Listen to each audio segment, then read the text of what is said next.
মালদার মাদ্রাসায় ১৫০ জন ছাত্রছাত্রী স্কলারশিপের টাকার কোনো হদিশ নেই। বলা যেতেই পারে যে অদৃশ্য হয়ে গেল। তার মানে বিশাল দুর্নীতি। ট্যাব কেলেঙ্কারির পর এবার সংখ্যালঘু ছাত্রদের স্কলারশিপে দুর্নীতির অভিযোগ মমতার রাজ্যে। আমরা দেখেছিলাম যে কিভাবে ট্যাব কেলেঙ্কারির ঘটনা ঘটেছিল। এবার সংখ্যালঘু ছাত্রদের স্কলারশিপে দুর্নীতির অভিযোগ।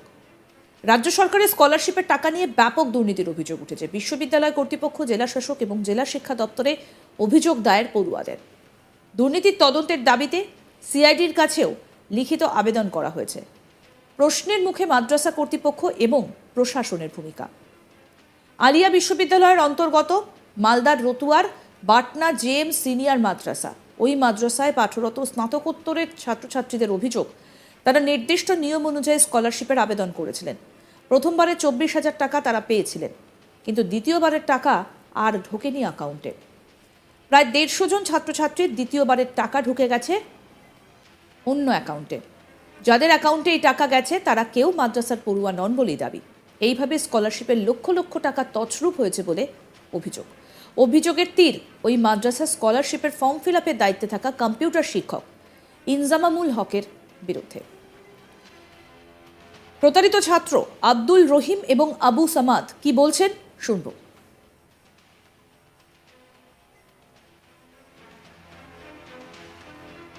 আমি একটা বাটনা স্কুলের ছাত্র মাদ্রাসার আমার অভিযোগ হচ্ছে আমি টিএসসির কাছে কয়েকবার ঘুরেছি আমার পেপার নিয়ে, কিন্তু তারা বলছে যে এই টাকাটা ঢুকছে না, তুমি ডিএম অফিসে গিয়ে দেখা করেন।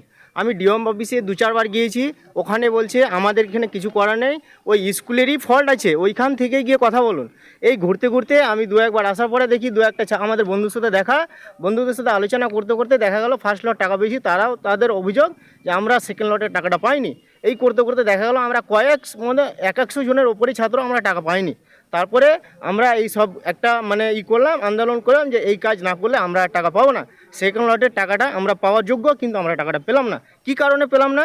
আমরা ওই টাকাগুলো আমাদের যে টাকাটা আসতো অ্যাকাউন্টে, সেই টাকাটা অন্য কারো অ্যাকাউন্টে স্টুডেন্ট বানিয়ে তাদের অ্যাকাউন্টে পাঠাচ্ছে, কিন্তু আমরা যাচ্ছি ফেল্ড, আর ওদের যাচ্ছে স্টুডেন্ট। ওরা কি পাওয়ার যোগ্য? ওরা মোটেই পাওয়ার যোগ্য না, স্টুডেন্ট না, কিছু না, ওরা হচ্ছে অনলিগাল ছাত্র, কিন্তু তাদের অ্যাকাউন্টে টাকাটা যাচ্ছে। এর অভিযোগ আমাদের যে যারা টাকাটা এই সব দুর্নীতি করেছে তাদের পুরো হালে শাস্তি হওয়া চাই। আর পাটনা জেএমও সিনিয়র মাদ্রাসার ছাত্র, আমরা লিগ্যাল ছাত্র থাকা সত্ত্বেও আমরা টাকা পাইনি। স্বামী বিবেকানন্দ টাকা আমরা এখন পর্যন্ত পাইনি। আমরা ফ্রেশের টাকাটা পেয়েছি, কিন্তু রেনওয়ালা টাকা এখন পর্যন্ত আমরা পাইনি। এটা আমাদের অভিযোগ। আচ্ছা, কবার টাকা পাবেন আপনারা? আমরা এমএ ফার্স্ট ইয়ার এবং সেকেন্ড ইয়ার 2 বছর পড়াশোনা করি, এবং ফার্স্ট ইয়ার টাকা পেয়েছি, কিন্তু সেকেন্ড ইয়ার টাকা এখনও পাইনি। আমরা কত টাকা পাবেন? প্রায় 24,000 টাকা পেয়েছি, 24,000 টাকা এখনও পাইনি। কিন্তু সামনে আমাদের বিএডে ভর্তি হয়েছি, বিএডে ভর্তি হওয়ার পরেও আমরা 10,000 প্রায় অ্যাড করেছিলাম, টাকা দিয়েছিলাম। টাকা দেওয়া সত্ত্বেও আমরা সে টাকা না দেওয়ার কারণে আজকে আমাদের লিস্টে বা আমরা সে টাকা না দেওয়ার কারণে আমরা বঞ্চিত আছি, আমরা বিএডে ভর্তি হতে পারিনি। বলছি কাদের অ্যাকাউন্টে তাহলে টাকাটা ঢোকে? এই টাকাটা ঢুকেছে যারা ইলিগাল ছাত্র, আমার কাছে লিস্ট রয়েছে। এই লিস্ট অনুযায়ী আপনারা দেখেন বা তদন্ত করেন, সেই লিস্টে অনেকগুলো নাম রয়েছে যারা ইলিগাল ছাত্র, কিন্তু আমরা লিগাল ছাত্র টাকা পাই। ওরা কি ওই স্কুলের ছাত্র? না, কখনোই না। তারা সেই স্কুলে কখনোই ছাত্র হতে পারে না। তাদের বয়স প্রায় 50, 54, 60, 70 এই ধরনের বয়স রয়েছে, তারা স্কুলের ছাত্র হতে পারে না। বলছি যে আপনারা তো নির্দিষ্ট নম্বরের ভিত্তিতে আবেদন করেছিলেন। আমরা প্রায় 78-9% আমরা নাম্বার পেয়েছি, তার ভিত্তিতে আমরা স্বামী বিবেকানন্দ স্কলারশিপ করেছি, কিন্তু তারপরও আমরা টাকা পাইনি। আপনারা তো পাওয়ার যোগ্য? অবশ্যই আমরা পাওয়ার যোগ্য স্যার। কিন্তু আপনাদের দেওয়া হলো না কেন? আমাদের এই টাকা না দেওয়ার কারণ হচ্ছে আমাদের বাটনা জেএমও সিনিয়র মাদ্রাসার প্রাক্তন যিনি টিআইসি ছিলেন, তিনি আমাদের এই টাকা আত্মসাৎ করেছেন। এবং ফার্স্ট ইয়ারে পড়ি এমএর, এবং আমি যে টাকা পাইনি ওটা হচ্ছে কামিলের থার্ড ইয়ারে, ফার্স্ট সেমিস্টারে এবং ফার্স্ট ইয়ারে এবং সেকেন্ড ইয়ারে পেয়েছি কামিলের, এবং থার্ড ইয়ারে পাইনি। তো আমাদের পিছনে যেনাদের হাত আছে, হয়তো বললাম কি যে আমাদের টিআইসি মহাশয় এবং কম্পিউটার মাস্টার ইনজামামুল হক, ওনারাই আছেন, এবং ওনাদের আমরা শাস্তি বা ওনাদের চাই। পার্সেন্ট আপনার নম্বর রয়েছে? আমার 60+ এবার ছিল। জি, আমার পাওয়ার যোগ্য। এর আগে ছিল আমার 75% ছিল, 68% ছিল, কিন্তু এবার যেটাতে আমি করেছি ওটা 60+ই ছিল। আচ্ছা, আপনারা তো অভিযোগ করলেন, প্রশাসন এখনো পর্যন্ত কোনো পদক্ষেপ এখন পর্যন্ত কোনো পাওয়া যায়নি। তার জন্য আপনাদের কাছে আবার কাছে এসেছি কি যে আপনারা যদি পারেন তো একটু সহায়তা করে দেন। কি চাইছেন আপনারা? আমরা কি চাইবো কি যে আমাদের এই টাকাটা যেটা আমাদের লিগ্যাল ছাত্র হয়ে পাইনি, আমাদের যেন টাকা পাওয়া হয়। আমাদের এই বিষয়ে আমাদের প্রতিনিধি কি প্রতিবেদন তুলে ধরেছেন শুনবো। আমাদের প্রতিনিধি মিল্টন পালের প্রতিবেদন। ট্যাব কেলেঙ্কারির পর এবার মাদ্রাসায় স্নাতকোত্তরের যে ছাত্রছাত্রীরা রয়েছেন তাদের টাকা অন্য অ্যাকাউন্টে ঢুকে যাওয়ার অভিযোগ। এমনই ঘটনা ঘটেছে মালদার রতুয়ার পাটনা সিনিয়র হাই মাদ্রাসা স্কুলে। তাদের অভিযোগ যে প্রথমবার তাদের যে স্নাতকোত্তরের যে টাকা, সেই টাকার 25,000 টাকা করে ঢুকলেও দ্বিতীয়বারে সেই টাকা আর ঢুকেনি, যার ফলে তারা সমস্যায় পড়ছে। এই নিয়ে মাদ্রাসা কর্তৃপক্ষকে জানানো হলেও মাদ্রাসা কর্তৃপক্ষ এখনও কোনো ব্যবস্থা নেয়নি।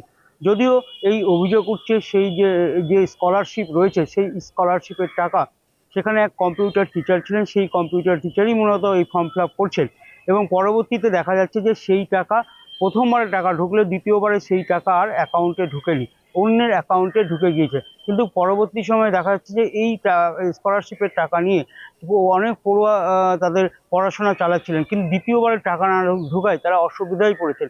ইতিমধ্যে প্রধান শিক্ষককে জানালেই প্রধান শিক্ষক তিনি জানাচ্ছেন যে এটা অন্য অ্যাকাউন্টে হয়তো ঢুকে গেছে, সেই কারণে তারা চেষ্টা করছে খুব দ্রুত সেই টাকাটি যাতে ছাত্রছাত্রীদের অ্যাকাউন্টে ফিরিয়ে দেওয়া হোক। এমনই ঘটনা ঘটেছে রতুয়ার পাটনা সিনিয়র হাই মাদ্রাসা স্কুলে এবং সেখানে 150 জনের এরকম পাওয়া গিয়েছে যাদের টাকা এখনও পর্যন্ত অ্যাকাউন্টে ঢুকেনি, যার ফলে তারা সমস্যায় পড়ছে। এই নিয়ে অভিযোগের তীর উঠেছে। সেখানে কম্পিউটারের শিক্ষক যিনি রয়েছেন তিনি ফর্ম ফিল আপ করেছিলেন, মূলত তার বিরুদ্ধে যে ইনজাম মামুন রয়েছেন তার বিরুদ্ধে এই অভিযোগ উঠছে। কিন্তু বিদ্যালয়ের যে প্রধান শিক্ষক রয়েছেন তিনি জানাচ্ছেন খুব শীঘ্রই এই সমস্যার সমাধান করা হবে।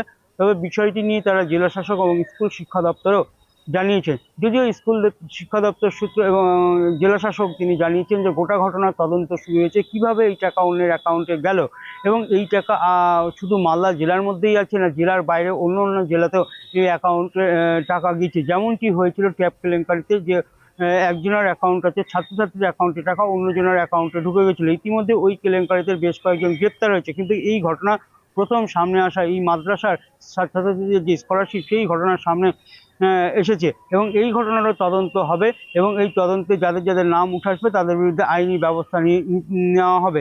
কিন্তু এর মধ্যে স্কুলের যে সমস্ত ছাত্রছাত্রী রয়েছে তারা সমস্যায় পড়েছেন, কারণ দ্বিতীয়বার টাকা না আসায় তারা অনেক কিছুই পড়াশোনার জিনিস কেনা বা পড়াশোনার ক্ষেত্রে তারা ব্যবহার করতে পারছে না। যদিও সমস্ত অভিযোগ স্বীকার করে নিয়ে জেলা শাসক গোটা ঘটনার তদন্তের নির্দেশ দিয়েছেন এবং তদন্তও ইতিমধ্যে শুরু হয়েছে।